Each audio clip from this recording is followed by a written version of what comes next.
will give you some clear guidelines around this, but style is something that you develop within a set of guidelines that we'll talk about. What does the term academic style mean to you? What are some of the features of academic style in writing? Again, spend some time thinking about these and perhaps listing a couple of the features you think are evident in academic style. Okay, some of the features that we're talking about. It's a linear style of argument. The style of academic writing expected at the university asks you to sequence paragraphs that follow sequentially, as I've said before, which flow from or link to the position established early in the introduction of the paper. Your writing is always going to be relevant, very task-oriented. Don't move away from the topic or the question at hand. It's formal. Written language is formal. There are some expressions such as blog posts. If your course asks you to do online blog posts or reflective journals, that can be a bit more spoken in form. But generally the assignments you write and submit will be in formal written tone. Objective, the writing is generally issue focused, so we tend not to use first person I writing. And it conforms to overall style and expectations, conventions that we often expect and know about academic writing. So we're using consistent language. We have gender neutral writing. We hedge our language, as I showed you before. In terms of formality, unless you're direct quoting something, you are not using contractions, you're using full forms.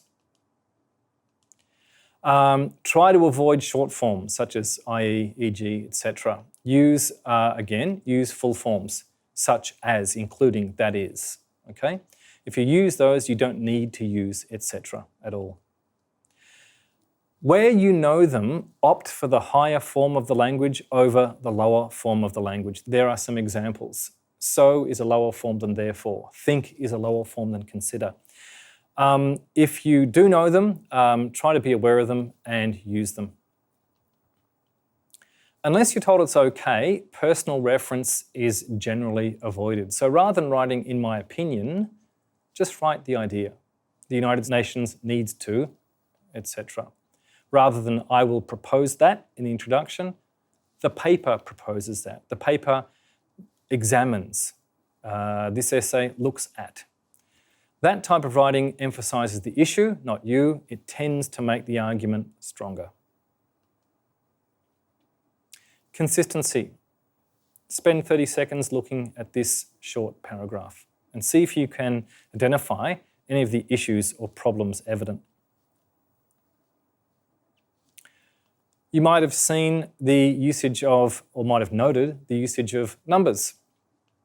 Numbers under 10 we expect to be written as words, and don't start sentences with a figure. You can use the word two, TWO, two of the Vice Chancellors, or reconfigure the sentence so that the number doesn't start it. Then we have the usage of the term Vice Chancellors. It's written 3 times there, presented 3 times, and it's presented 3 different times. So you need to get consistency in presentation, get it right, and stick with it. In this case, I would say the first one looks like the right one to me. I want to highlight one other thing. It's the usage of the apostrophe there. It's wrong. There's no contraction there and there's no possession there. And that's what apostrophes are used for. Contraction, which I'm telling you not to use anyway, and possession, which is a completely different thing. Gender neutral language. Here I'm just talking about one aspect of non-discriminatory language. There are others which apply to a whole range of other marginalised groups, but here I'm talking about gender neutral language. Each student finished his work on time and handed it in to his teacher. Common problem that I still often see, and there are easy ways of purging this out of your writing. Take out the person, that's called omission. Each student finished the work, handed it to the teacher. No need to put any gender in at all. His, her, each student finished his, her work. I personally find this a little bit clunky. I don't really like the his, her, the he, she.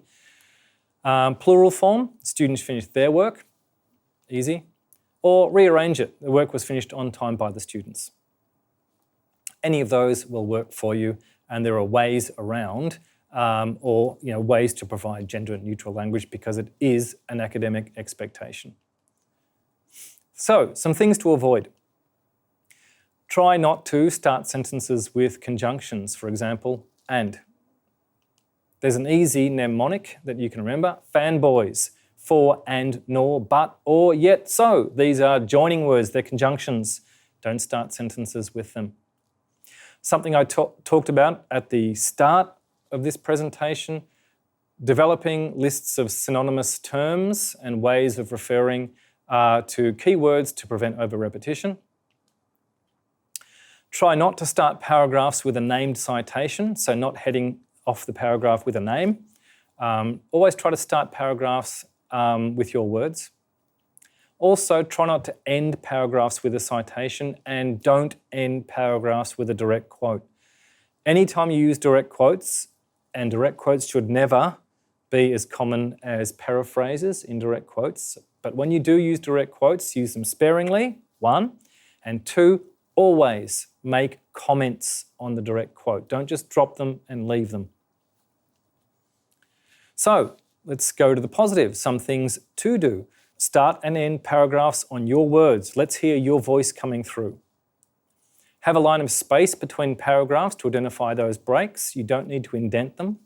You need to be across the logic and sequence of the sentences in the paragraphs, and you need to know the logic and sequence of the paragraphs in the paper.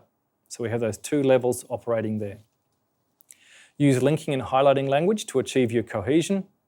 Be aware of your sentence length, and be aware of punctuation. It can be a difficult one, the usage of commas. It shouldn't be, but it can be. That guide there on the screen is really good.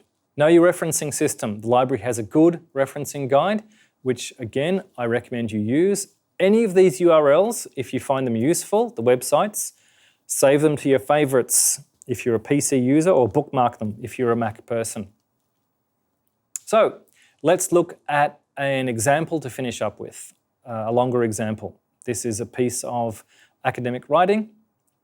Again, I want you to spend half a minute reading through it and looking at the ways this writer has achieved cohesiveness and coherence in the writing.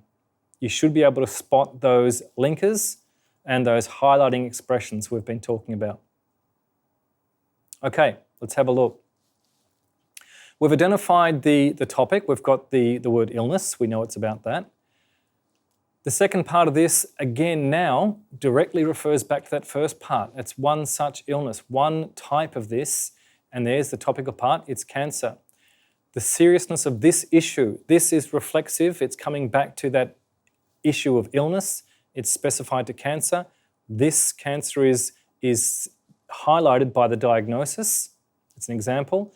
That diagnosis has impacts on social and emotional health. Those impacts have interventions, and one such intervention is the idea of using the positive psychology. So what you have through here, is that narrative thread, that each point is linked to a part before it. So spend some time looking at that and seeing how that narrative thread has been achieved by the writer.